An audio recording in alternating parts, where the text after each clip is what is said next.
Hi, welcome to JobJoy once again. Thanks for joining me for Real Stories by Real People.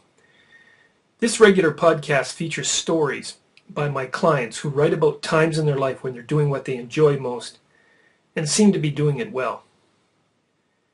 These are events or activities that they've found particularly enjoyable or consistently satisfying.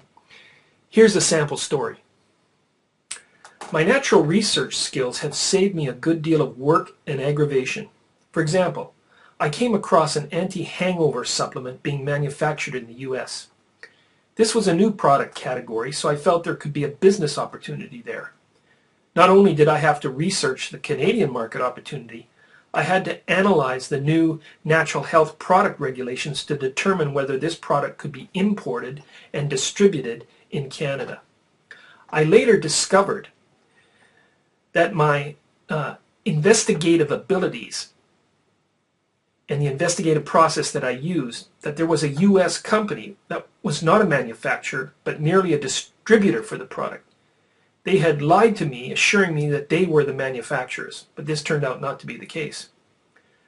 We could not invest in the proposed initiative based on the information given because a distributor cannot guarantee supply. Only the manufacturer could do this. We could not ascertain who the manufacturer of the product was and, as such, could not risk the investment in the event that one day the U.S. company turned around and failed to supply us the required quantities. They were mostly focused on supplying to the U.S. market, so they could not guarantee being able to supply the Canadian market. Although I was almost scammed, I was able to use my investigative research skills to figure out what was really going on here with the U.S. company.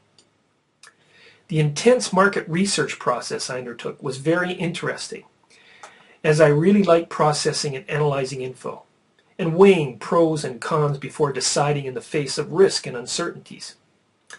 I have used this to great effect by making large sums of money investing in the stock market. I would spend 12 hours every day reading financial reports, analyzing economic market conditions, and searching the net for valuable information with which to help me make informed investing decisions. I am quite skilled at being able to discern legitimate and valuable information from that which is fraudulent or misleading. I do this by cross-validating with other sources of information. While I no longer day trade, it's too risky, I do still invest in select companies for the long term. My job as a personal story analyst is to take these stories, usually a bunch of them, 6, 7, 8, 9 stories from each client, and identify and define their key success factors, and then see how a pattern emerges, a motivational pattern, and I make conclusions about their key